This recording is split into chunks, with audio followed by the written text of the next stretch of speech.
കണ്ടല്ലോ, ഇത്രയും മതിയാവും. ഇനി ഇതിലോട്ട് നമ്മുടെ ഡ്രൈ ഇൻഗ്രീഡിയൻസ് കുറേശ്ശെ ആയിട്ട് ഒരു 2-3 ബാച്ചായിട്ട് ചേർത്ത് കൊടുക്കുക കേട്ടോ. ഇതുപോലെ ബലൂൺ വിസ്ക് വെച്ചിട്ട് തന്നെ മിക്സ് ചെയ്ത് കൊടുക്കുക കേട്ടോ. പതിയെ മിക്സ് ചെയ്ത് കൊടുക്കുക. ഒരുപാട് നമ്മൾ ഓവർ മിക്സ് ചെയ്ത് കഴിഞ്ഞാൽ നമ്മുടെ കേക്ക് താഴ്ന്നു പോകും. അപ്പോൾ അതുകൊണ്ട് തന്നെ പതിയെ കട്ട് ആൻഡ് ഫോൾഡ് മെത്തേഡിൽ തന്നെ മിക്സ് ചെയ്തെടുക്കുക കേട്ടോ.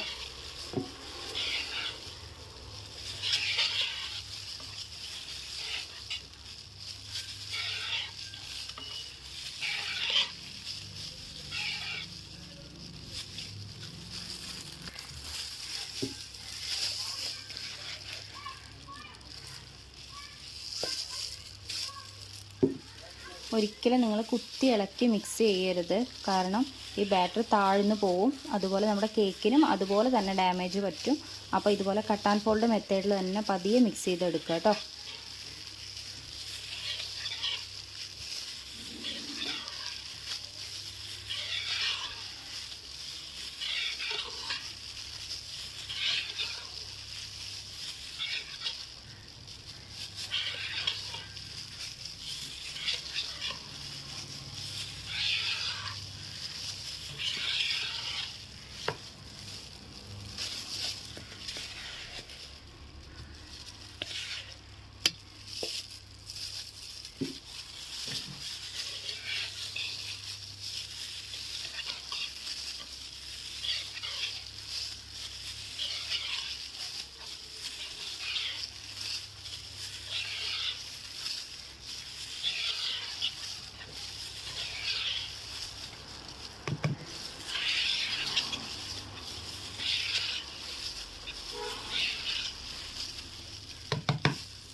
ഒരു 4 ബാച്ചായിട്ടാണ് കേട്ടോ ഈ ഒരു നമ്മുടെ ഡ്രൈ ഇൻഗ്രീഡിയൻസ് ആഡ് ചെയ്ത് കൊടുത്തിട്ടുള്ളത്. 4 ബാച്ചായിട്ട് ചേർത്ത് കൊടുക്കുക. ഒരുമിച്ചിട്ട് മിക്സ് ചെയ്യരുത് കേട്ടോ.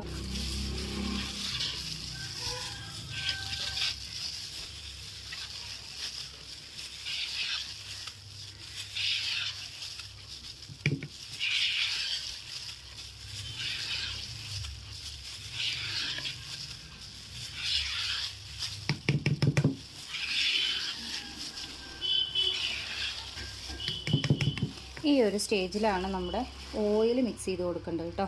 ഓയിൽ 1.5 ടേബിൾ സ്പൂൺ ഓയിൽ നന്നായിട്ട് മിക്സ് ചെയ്ത് കൊടുക്കുക. കട്ട് ആൻഡ് ഫോൾഡ് മെത്തേഡിൽ തന്നെ മിക്സ് ചെയ്ത് കൊടുക്കണേ.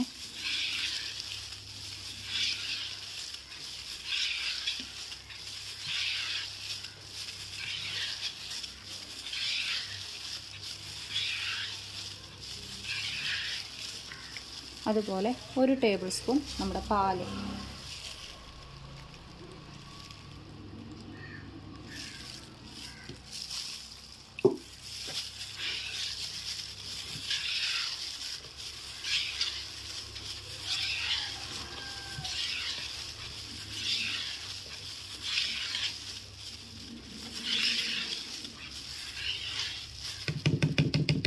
ഇനി നമ്മുടെ പാത്രത്തിലോട്ട് മാറ്റി കൊടുക്കാം കേട്ടോ.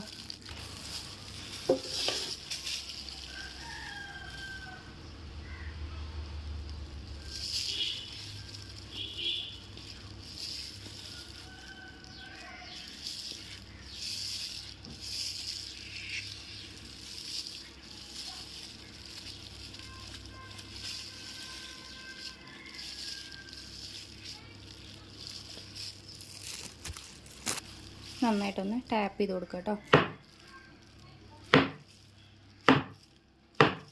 ഓക്കെ.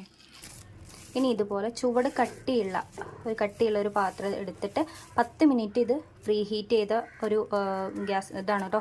10 മിനിറ്റാണ് നമ്മളിത് പ്രീ ഹീറ്റ് ചെയ്തിട്ടുള്ളത്.